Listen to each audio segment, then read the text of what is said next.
Hello friend, today we are going to study company law. So company is basically derived from a Latin word, basically two Latin word, companys.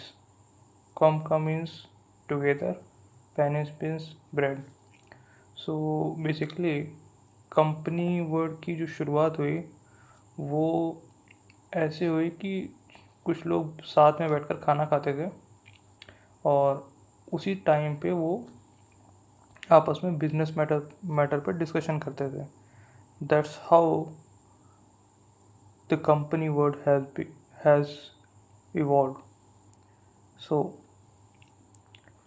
so this is the basically process of evolution of company. So according to Halsbury law of England, company defined as a collection of many individual united into one body. Basically बहुत सारे लोग हैं जिनको एक body में रखा गया. Means you can say or relate it with the shareholders. Means there are many shareholders uh, who subscribed in a single company and form a body. So then under a special domination, under a special domination means there must be a board of director, management, independent director. So this kind of infrastructure there should be. Having perpetual succession means company, this is the attribute of company, that company have perpetual succession. Means कोई भी मर जाए या कुछ भी हो जाए, insolvency हो जाए, बट उसके मेंबर्स में कुछ भी हो जाए, but company will survive. So perpetual succession under an artificial form. Artificial form means basically जब भी कोई कंपनी इनकॉर्पोरेट होती है तो उसे एक आर्टिफिशियल फॉर्म दिया जाता है सो दैट उसकी एक आर्टिफिशियल आइडेंटिटी क्रिएट की जा सके मेंबर्स से अलग. And vested by the policy of law means there must be provision under law. Then with the capacity of acting in several respects as an individual, particularly of taking, granting property, of contractual obligation, and of seeing and suing case, and being sued of, enjoying privileges and immunities in common, and exercising a variety of political rights. Basically इसका मतलब क्या हुआ कि company के कुछ rights होंगे, obligations होंगी, liability होंगी, इसको company as a individual take कर सकती है. मीन जैसे किसी इंडिविजुअल के पास कोई राइट्स हैं कि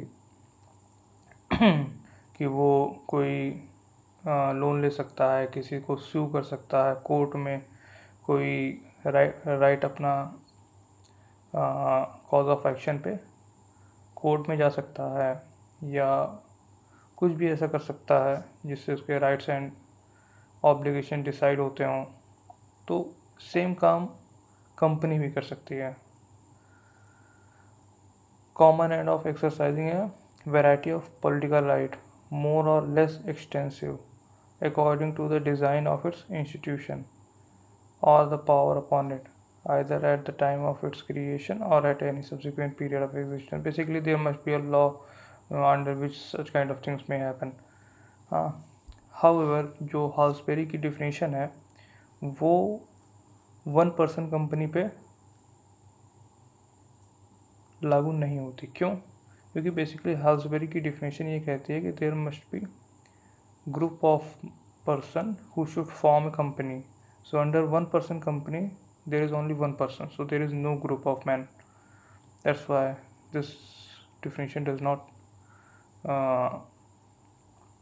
follow one person company. So according to Companies Act section 2 subclass 20 of Companies Act 2013 states that company means a company incorporated under this act or under any previous company law. So basically there is a very simple definition given in Company Act. It only says that company means a company incorporated under this act or under any previous law. So this is very simple definition. However, it is very important. क्यों? क्योंकि ये कहती है कि जो भी company है, company वो हैं जो कंपनी एक्ट के अकॉर्डिंग फॉर्म हुई हैं, इनकॉर्पोरेट हुई हैं. सो दिस इज, और या उससे पहले जो भी लॉ प्रिवेल करते थे कंपनी के लिए, कंपनी एक्ट या जो भी था 1956 और जो उसमें वो कंपनियां थीं. Then essential element of company.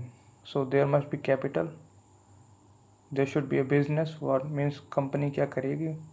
Incorporation means there must be incorporation of company according to institute. Means registrar के पास registration, TAN number etcetera. Documents, it is very important. Memorandum of association and article of association, such kind of documents there must be, क्योंकि memorandum of association will give you objective and article of association will give some executive power for internal affair and day-to-day affair. So it is basically important things. Prospectus is very important because it will also tell you about the company current situation, and if company want to raise funds then there should be a prospectus. So prospectus, perpetual succession, ये हम already बात कर चुके हैं कि perpetual succession में company में कुछ भी हो जाए, किसी मेंबर की आइडेंटिटी से अलग कंपनी की खुद की आइडेंटिटी होती है. मीन्स मेंबर को कुछ भी हो जाए,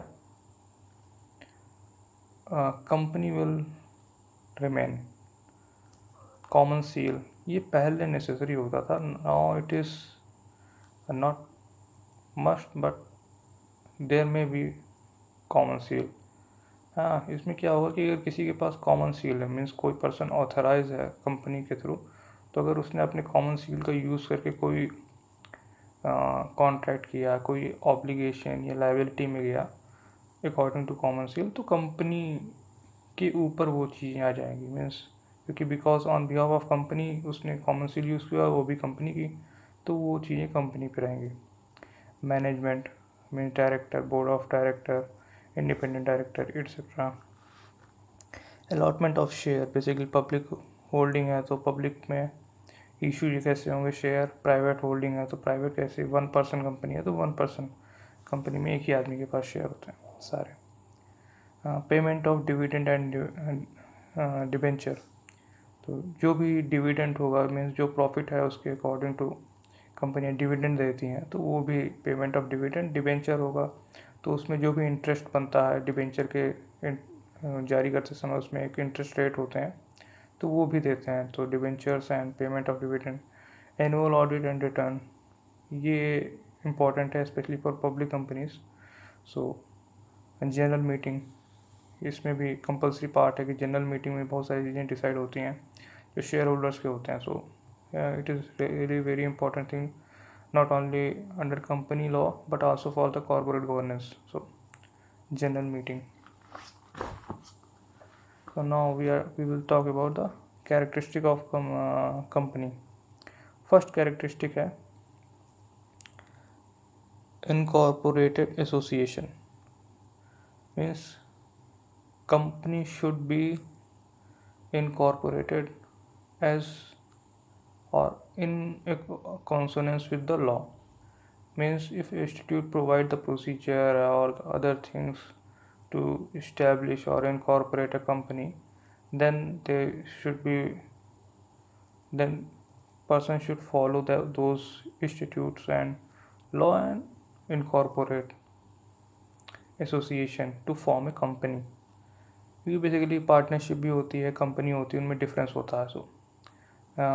सो अकॉर्डिंग टू लॉ ये हमें कंपनी फॉर्म करनी होती है. मीन्स रजिस्ट्रार के यहाँ रजिस्टर करनी होती है, टैन नंबर होता है, पूरी वेरिफिकेशन होता है, देन वो कंपनी इनकॉर्पोरेट होती है, उसको एक इंडिविजुअल आइडेंटिटी ग्रांट होती है.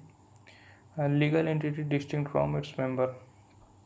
ये ऑब्वियस सी चीज़ है कि कंपनी की जो भी लीगल एंटिटी है वो हमेशा उसके मेंबर से अलग होगी। मीन्स मेंबर की जो लीगल एंटिटी है उसके जो राइट्स हैं, ऑब्लिगेशन है, और जो भी उसके कॉन्ट्रैक्ट हैं या जो भी प्रीवियस एक्ट हैं, वो कंपनी पे उस पर कोई असर नहीं होगा, because company is not a distinct identity or entity according to law. So basically there is a case Solomon versus Solomon. इस सॉलमन वर्सेस सॉलमन केस में क्या हुआ था कि सॉलमन नाम का एक बंदा होता है, वो बेसिकली एक लेदर मर्चेंट होता है। वो कुछ पैसों में धीरे धीरे अपनी कंपनी की अपने बिजनेस को ग्रोथ करने के लिए कंपनी बनाता है। उस कंपनी में वो खुद, उसकी वाइफ और 5 उसके बच्चे मेंबर होते हैं, यानी टोटल 7 लोग हो जाते हैं मेंबर होते हैं, और वो एक कंपनी कॉन्स्टिट्यूट करते हैं। देन वो जो कंपनी ये बनाते हैं सॉलमन कॉरपोरेशन लिमिटेड, वो कंपनी सॉलमन से उसका बिजनेस खरीद लेती है, लगभग 39,000 यूरो में खरीदती है। 39,000 में वो सारा पैसा कैश नहीं देते, कुछ पैसा वो शेयर में देते हैं, कुछ पैसा एज ए डिवेंचर देते हैं, कुछ पैसा एज ए कैश देते हैं। सो 3 फॉर्म में सॉलमन को उसकी कंपनी पैसे देती है। हाँ, अब बिजनेस ठीक नहीं चलता, धीरे धीरे वो कंपनी इंसॉल्वेंसी की ओर चली जाती है। जब इंसॉल्वेंसी प्रोसीजर स्टार्ट होते हैं तो उसमें कुछ अनसिक्योर क्रेडिटर्स होते हैं। अनसिक्योर क्रेडिटर्स कहते हैं कि सॉलमन की लायबिलिटी या जो सॉलमन को जो इस कंपनी ने 39,000 दिए हैं वो उन पे दे दी जाए। तो बाद में ये कहा जाता है कि नहीं, सॉलमन जो है एक अलग आइडेंटिटी है एंड सॉलमन कॉरपोरेशन लिमिटेड एक अलग आइडेंटिटी है। So this was the case. Another case is Lee versus Lee air farming limited. So Lee versus Lee's air farming limited, इस केस में क्या होता है कि ली एक पर्सन होता है और वो एक कंपनी फॉर्म करता है लीज एयर फार्मिंग लिमिटेड, और उसमें मेजॉरिटी ऑफ शेयर होल्डर ली ही होता है। इनमें basically 99% I think share holding उसकी ली की रहती है। So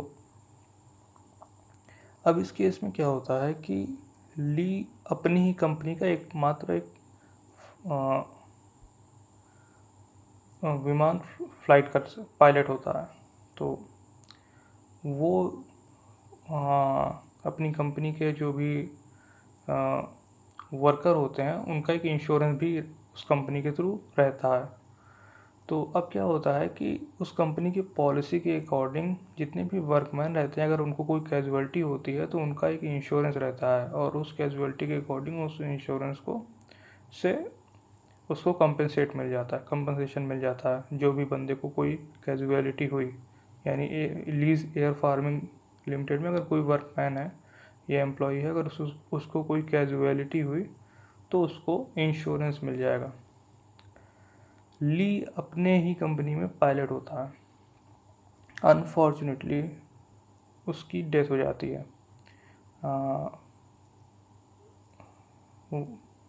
being a worker death होती है, तो ली की तरफ से क्लेम जाता है, ली एज ए डिजीज क्लेम जाता है कि इस कंपनी में वर्कर्स के लिए जो इंश्योरेंस है वो ली को दिया जाए। अब यहाँ क्वेश्चन ये उठता है कि ली कंपनी से अलग है कि एज अ वर्कर है, मींस कंपनी का एजेंट है कि एज अ वर्कर है। कोर्ट डिसाइड करती है कि नहीं, कंपनी की डिस्टिंक्ट आइडेंटिटी है और वो अपने वर्कर्स को, किसी भी आदमी को एज अ वर्कर कॉन्ट्रैक्ट में रख सकती है या कॉन्ट्रैक्ट कर सकती है उसको एज अ वर्कर, एम्प्लॉय बना सकती है उसको। तो ली को उसने बनाया, तो ली की अब डिफरेंट आइडेंटिटी हो गई। Now he is not as an agent but as a workman. So उसको कंपनसेशन या इंश्योरेंस का जो भी कंपनसेशन था वो मिलता है। तो ये 2 केसेस मेन है। एक और केसेस है Bacha F Guzdar versus commissioner of income tax. ये तो 3 केसेस में मेन इम्पॉर्टेंट है। थर्ड है आर्टिफिशियल पर्सन। बेसिकली ये कई बार डिस्कस हो चुका कि basically according to law company is a distinct identity and एक आर्टिफिशियल पर्सन के एट्रीब्यूट्स उसमें आ जाते हैं। मीन्स वो कोई भी राइट्स उस पर आ सकती है, कोई एक्स्ट्रा इंस्टीट्यूट अगर उसको कोई ऐसी ऑब्लिगेशन देता है तो भी आ सकती है। तो उसकी अपनी खुद की एक आइडेंटिटी रहती है, एक आर्टिफिशियल पर्सन होता है, हालांकि उसमें सिटीजनशिप नहीं होती है ना। देन लिमिटेड लायबिलिटी, हालांकि इसके कई पार्ट हैं। इसका मतलब क्या है? It means that members of the company are only liable to contribute towards payment of its डेब्ट to a limited extent. Limited liability यही है कि जब at the end of means in the winding of process अगर company की कोई liability है तो उसके मेंबर उतने ही लायबल होंगे जितने की उनकी लिमिट है। That's why limited liability. There are different type of limited liability और liabilities. Means company limited by shares, अगर शेयर्स है तो जितने उसके शेयर्स के fully paid up capital share हैं उतने तक की उनकी लायबिलिटी रहेगी जो मेंबर होंगे। Unlimited liability companies means company को अगर किसी मेंबर्स हैं उन्होंने अनलिमिटेड लायबिलिटी ले रखी है। इन जनरल ऐसा होता नहीं, बट कुछ डोनेशन वाली कंपनीज होती हैं तो उनमें ऐसा होता है, अनलिमिटेड लायबिलिटी होती है उसमें। तो अनलिमिट उनकी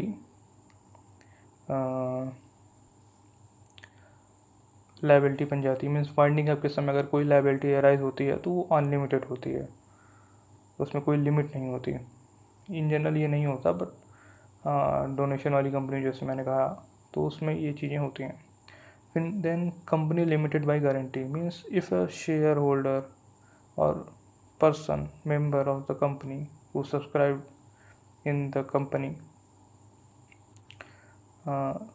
तो अगर उसने कोई गारंटी दे दी है कि इतने की गारंटी वो दे रहे हैं कि shares means finding up process में अगर कोई लायबिलिटी राइज देती है, तो मान लो कोई आदमी है उसने कहा हम 1 लाख रुपए की गारंटी देते हैं, कुछ भी होता है तो हमारी 1 लाख रुपए की लायबिलिटी बनती है। तो देन जो है जब भी वाइंडिंग अप का प्रोसेस या वाइंडिंग अप के टाइम पे कंपनी पे लायबिलिटी रहती है तो वो मेंबर जो है जितने की गारंटी दिया रहता है वो उसको फुलफ़िल करता है, तो वो उसको देना पड़ता है।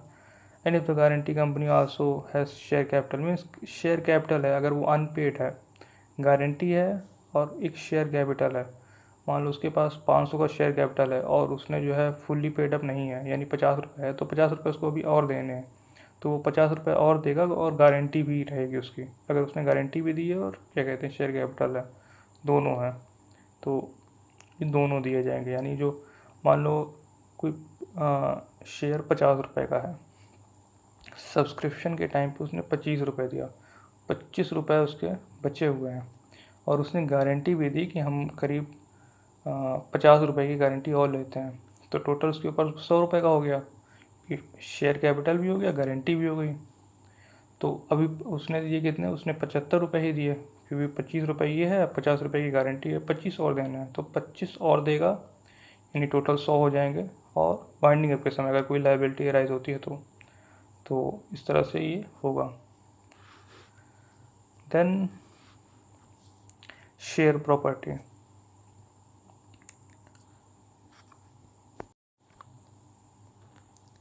सेपरेट प्रॉपर्टी, बेसिकली ये बड़ा इम्पोर्टेंट पार्ट है कि कंपनी की जो भी प्रॉपर्टी है वो मेंबर की प्रॉपर्टी से सेपरेट होगी, और अगर कोई प्रॉपर्टी कंपनी की है तो उस पर मेंबर कोई ऑनरशिप क्लेम नहीं कर सकता, या भी जो भी उसका ऑनर होगा वो कंपनी ही होगी, मेंबर उसमें कुछ नहीं कर सकता। तो उसमें एक केस आता है Macaura versus Northern Assurance company limited.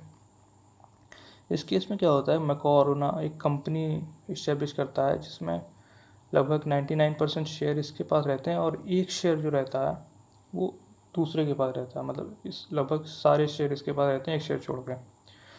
Timber company होती है, टिम्बर का इंश्योरेंस जो रहता है, यानी जो भी उसके लकड़ी होते हैं उसका जो इंश्योरेंस रहता है वो उसमें करवाता है नॉर्दर्न इंश्योरेंस कंपनी लिमिटेड में, अपने नाम से करवाता है। जबकि जो टिम्बर रहता है वो कंपनी का रहता है। तो एक बार क्या होता है, उसमें आग लग जाती है टिम्बर में, लकड़ी में, और आग लगने से वो डिस्ट्रॉय हो जाता है सारा सारा। इस कारण से ये जो मैकोराना है वो क्लेम करता है इंश्योरेंस कंपनी में, और कोर्ट डिसाइड करती है कि मैकोराना क्लेम नहीं कर सकता, क्योंकि और ना ही इंश्योरेंस कर सकता है, और इसीलिए उसको इंश्योरेंस के पैसे भी नहीं मिलते हैं। तो कोर्ट ये कहता है कि जो टिम्बर था वो कंपनी ओन करती है, तो इसलिए मैकोराना उस कंपनी के टिम्बर को अपने नाम से इंश्योर नहीं कर सकता। नेक्स्ट है perpetual succession. So basically company हमेशा सक्सेशन में जाती है, मीन्स इसके मेंबर्स में भी इंसॉल्वेंट हो सकते हैं, मे डाई, मे डिसीज, मेंबर जा भी सकते हैं, मीन्स मेंबरशिप छोड़ भी सकते हैं, मीन्स शेयर दे सकते हैं किसी और को, शेयर ट्रांसफ़र हो गया तो मेंबरशिप गई। तो मेंबर चेंज भी हो सकते हैं, बदल भी हो सकते हैं, बदले भी जा सकते हैं, बट कंपनी विल सक्सीड और रिमेन। हाँ, ये वही कॉन्सेप्ट है, means king is dead long live the king. Means king भले मर जाए पर राजा हमेशा जिंदा रहता है, क्योंकि जिस व्यक्ति को ताज मिलता है वो राजा नया बनता है। तो ऐसा ही है कि बोर्ड ऑफ डायरेक्टर चेंज हो सकते हैं, शेयर होल्डर चेंज हो सकते हैं, शेयर का नेचर चेंज हो सकता है, but company will remain. Common seal section 22 means अगर कोई कंपनी में अगर किसी ने, पहले ये मस्ट था बट अब जो है ये मस्ट नहीं है। अब ये कंपनी के ऊपर है कि अगर कंपनी किसी को अपनी कॉमन सील देती है, किसी बंदे को ऑथोराइज़ करती है कि वो उसके कॉमन सील का यूज़ कर सके, तो वो बंदा अगर किसी कॉन्ट्रैक्ट में ऑब्लिगेशन में जाता है तो कंपनी इसके लिए बाइंड होगी, है ना। तो this is the meaning of common seal. Then transferability of share means according to section 44, the share, debentures, or other interest of any member in a company shall be movable property, transferable in the manner provided by the article of the company. Means article of association के according to section 44 ये कहता है कि ये shares होंगे, debentures होंगे, या कोई अदर इंटरेस्ट है तो वो एक मूवेबल प्रॉपर्टी है। तो वो ट्रांसफ़र किए जा सकते हैं किसी को भी, मीन्स लॉफुली ट्रांसफ़र किए जा सकते हैं। हाँ, 9th पॉइंट है, या जो 9th एट्रीब्यूट ऑफ कंपनी है, कैरेक्टरिस्टिक है, centralised management. Means there must be board of director, manager, independent director. Means एक सेंट्रल बॉडी होगी, मीन्स एक corporate governance structure of India follow होगा, कि जिसमें जो सबसे ऊपर हेड होते हैं बोर्ड ऑफ डायरेक्टर का, वो कंपनी को हेड करता है।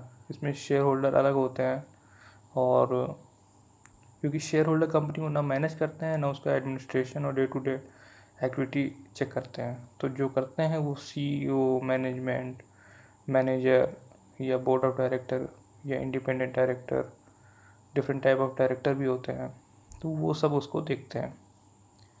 Then company is not citizen, ये इस केस में इस्टेब्लिश हुआ था, trading corporation of India versus commercial tax officer, AIR 1963. So company is not a citizen because it is an artificial person, so citizen can only be a natural being, so an artificial person cannot claim its citizenship anywhere. So this is the company law lecture.